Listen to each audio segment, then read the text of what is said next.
I don't know it's always been kind of in the house. My dad was a musician. He played drums, so that was the reason where I got into drums because there was just a drum kit around. Music was always played. My dad always had a really nice stereo, and he really worshipped his not worshipped is a bad word, but he really took care of all his records and there was always music playing. So that's probably what I could say was a big influence.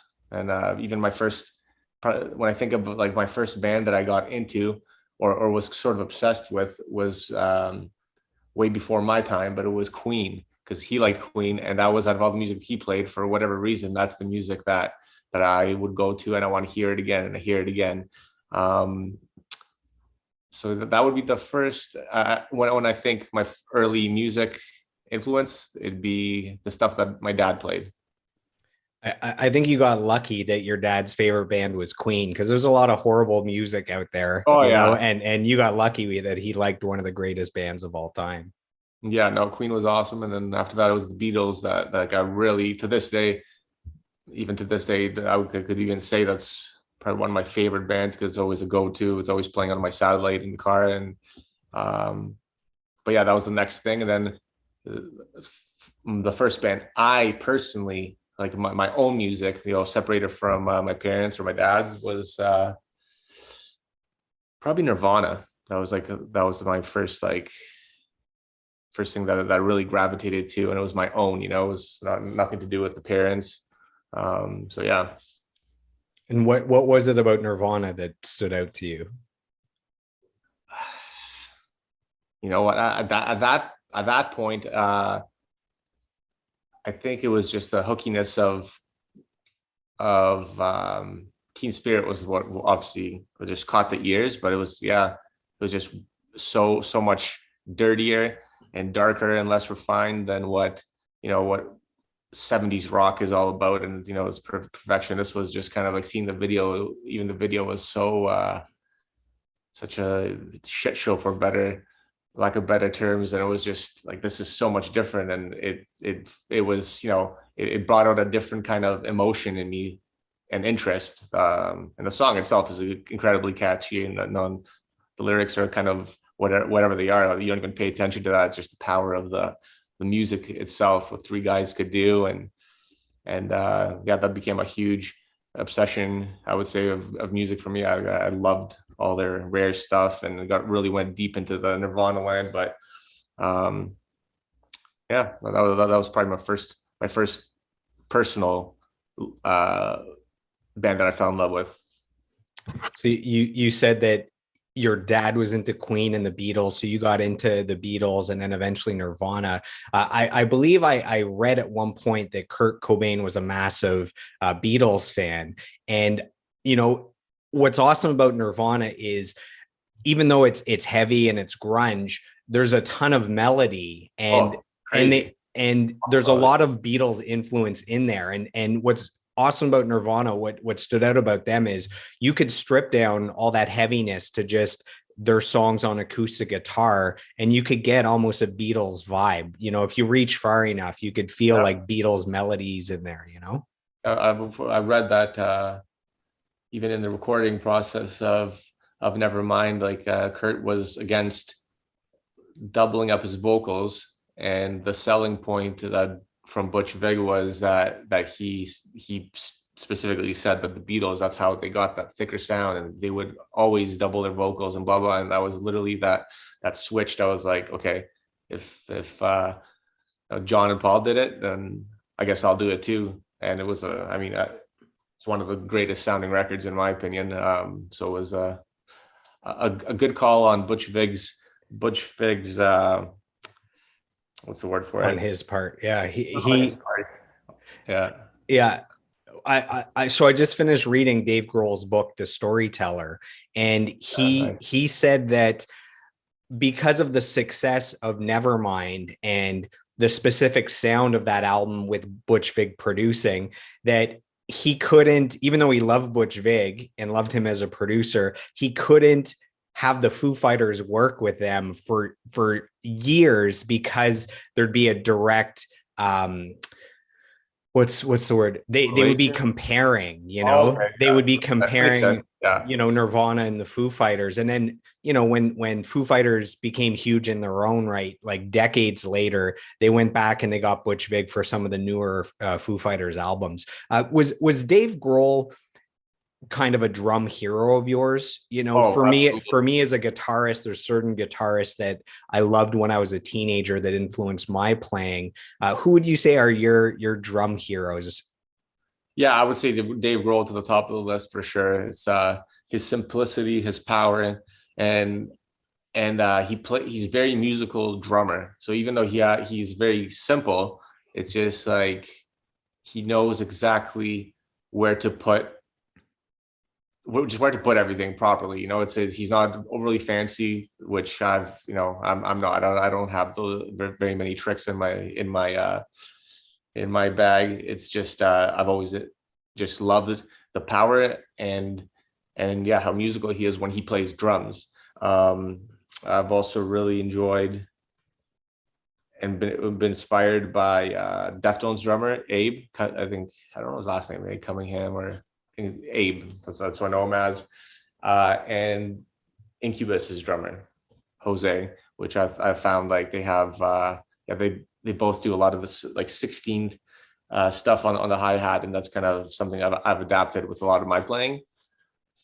So yeah, those three guys would be probably the biggest. Sublime drummer also had, I stole a bunch of little tricks off him when illScarlett started playing more of the ska kind of reggae stuff. Then Sublime was a big influence there. But yeah, I would say those four guys.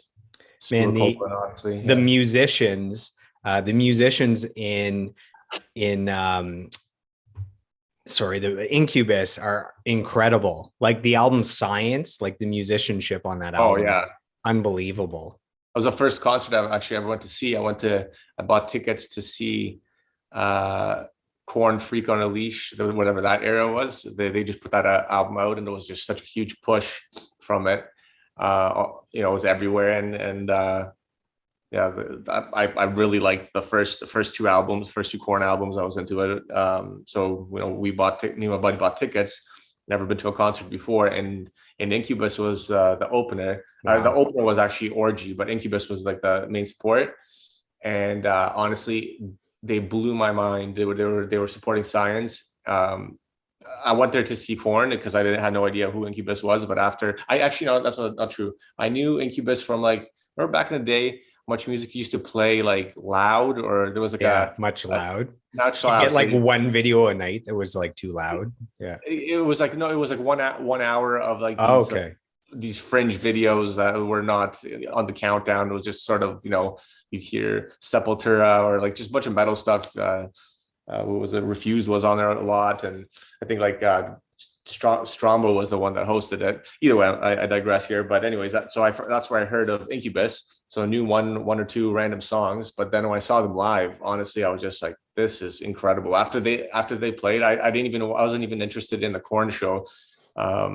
Mainly because I'd never been to a concert, so I was super tired. But by that point, it was just standing around, and I think the whole show was delayed like 2.5 hours. So we were standing outside in like the November cold. So by the time the show went on, like after Incubus played, I was just spent, but I was so happy, bought their albums. And then from there, that was definitely was my high school obsession. Was everything they came out with was really, really, really good stuff.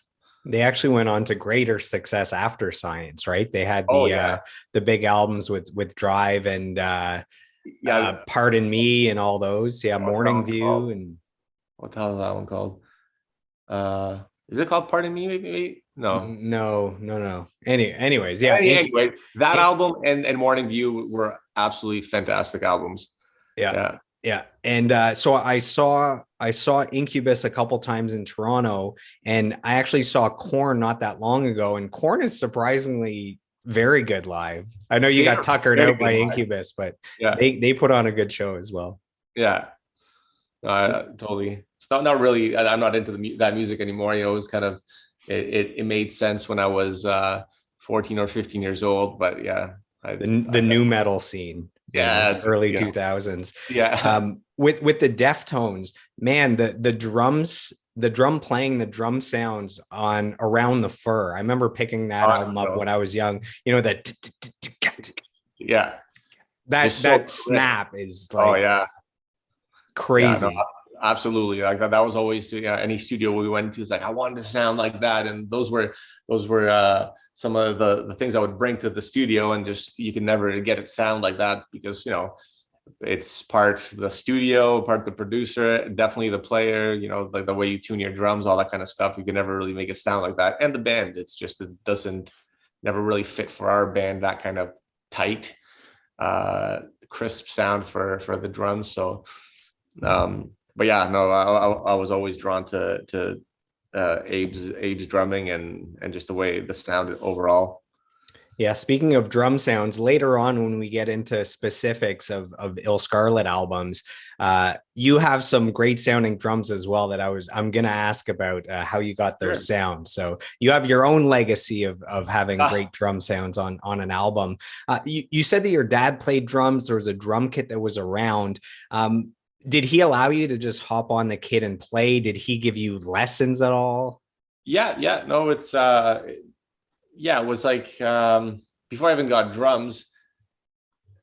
I it's hard to my memory is so just so it's all fuzzy, so I don't even know how it all started. But I remember like I guess he asked if I want to be interested in playing. I said yes. Once I said yes, my dad was pretty firm about, well, okay, this is what you're gonna do, and there's no quitting.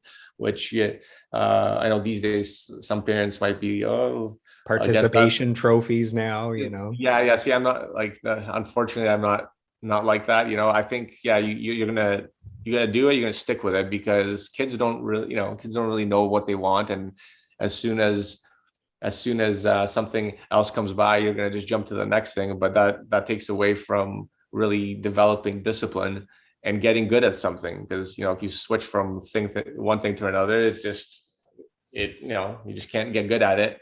So when I agreed to playing drums, uh, he first bought me a set of drumsticks, and then I had to learn like basic rudiments on a practice pad, and which the practice pad was actually like a couch cushion. So he would, metronome, drumsticks, and couch cushion, Metronome. Okay, he was serious. Good for you, Dad. which could have been the most boring thing you could ever put a 8-year-old in, because there's zero fun associated with that. Like beep, beep, beep, beep, beep, just doing that. And I have to do it for an hour, for half hour to an hour. I remember in the summertime hearing my friends outside playing, just, that noise of that like ambient noise of kids just being outside. And it's like my friends are out there. It's a sunny day. And I'm here for doing this for a half hour, which in a kid time is like 4.5 hours, just feels forever, and I'm not having fun. So I did not enjoy that, but I stuck through it through the summer, because that was just part of my day. So this is what you got to do for half hour a day, an hour, whatever. uh, and then eventually graduated to getting a drum set, which was awesome. You get the drum set, so it opens up a couple of things. Was that And a birthday present or a Christmas uh, present? you know what? I think it was just I don't think it was, because it was summertime. My birthday's in the fall. It was just I think he came across a good deal somewhere, and all of a sudden I come home and there's a drum kit, which was awesome. We used a little jazz kit that but to me it was like the most amazing thing, because it just the look of a drum set with sparkles and all this kind of thing. It's pretty captivating to a kid. So yeah, so I had a drum set, and then he'd get on there, throw some beats down, and show me some basics, and that was that definitely got fun. I did lessons for about a year. Didn't really enjoy them, because same thing, they kind of teach in a way where you have to learn the basics, but the basics are awfully boring, and for a kid, it's just it's not fun. So I did that for a little bit, uh, and then my dad ended up getting sick, and he passed away when I was in grade 10. I'm sorry, when I was 10 years old. At which point I kind of took it on myself to quit the lessons, because I just I really wasn't enjoying it, to be honest with you. Um, and it wasn't like, I don't know, there wasn't like other kids coming over to play or anything. It was just kind of like very rudimentary stuff that the fun was taken out of it. So I left it alone. Um, I played a little bit. I picked up piano for a little bit, and then I moved schools, and then I had a couple of friends come over, and then they saw the drum set in the basement. They're like, "Whoa, you have a drum set?" Like, yeah, I do. They brought, my friends are the ones that brought the life back into it, and they're like, "Wow, like that's so awesome. You're so lucky." I'm like, "Yeah, I guess I am lucky." Kind of when you have it, you might not appreciate it as much, and then it takes something, a little bit of outside force, to make you realize that, yeah, I am actually very lucky to have this. So a buddy of mine, he by chance ended up having a guitar, so then they started coming over, and we started making noise in the basement, and that kind of brought a little bit of life into my drumming. Then I moved again and to a different city, which was Mississauga, for when high school started. And that's when I realized that I wasn't a very good drummer, because there was I walked by a music class, and there was this guy that was absolutely, to my knowledge, to my memory now, he was absolutely just shredding it, and just so good, and clearly very, very trained, very rehearsed, and put the time in. And that's when I realized I'm not very good. So I got to Did get that better. inspire you, or did that kind of Hate make you me? feel dejected? No, it inspired me. Like, honestly, I was new at the high school, so I didn't really have too many friends. I had a couple of friends that I made first thing, but it was like brand new high school, brand new city. So a lot of my lunchtime hours, this kid was playing, rehearsing or playing with the band. So I would, like a little creep, sit there in between that window, and just stare at him play drums for the whole period. Have my snack or my lunch watching this kid play drums. And it was just getting ideas, like kind of trying to remember this stuff, so when I go home, I'm going to try to do some of this. This is obviously pre YouTube or pre, well, anything. Back in my day. Yeah, back in my day when you literally had nothing, like no internet, no nothing. So that was my YouTube tutorial, was the kid at lunch hour. And yeah, I would just kind of study what he did and try to remember it, tap it away on my fingers, and go home and get a little bit better. And then I moved again. High school's in the middle of the year. It was, so grade 9, I had to start a new high school in Clarkson. So I went from one place in Mississauga to the other place where I finished high school. And there is where I met my future bass player, John Doherty, which also has a very, very very, very rich musical history and family. But John, him and I met because we both skateboarded. But then I heard through the grapevine that John also plays drums. So we didn't live far from each other. And one time I got invited to his house, and in my head I was like, okay, I'm going to show him what a real drummer is. People go down. So he had a band. He actually had a band with Alex Norman, the singer of illScarlett. They had a band called Napoleon Solo.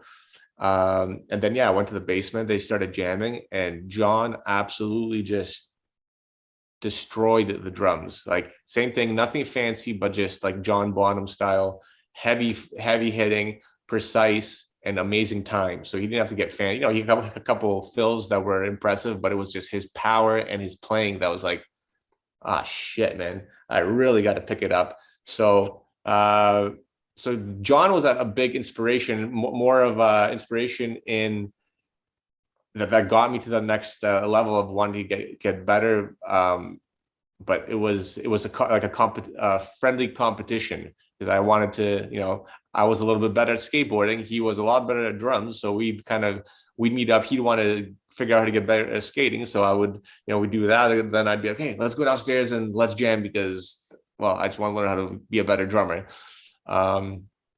So that was kind of the relationship of my early drumming days.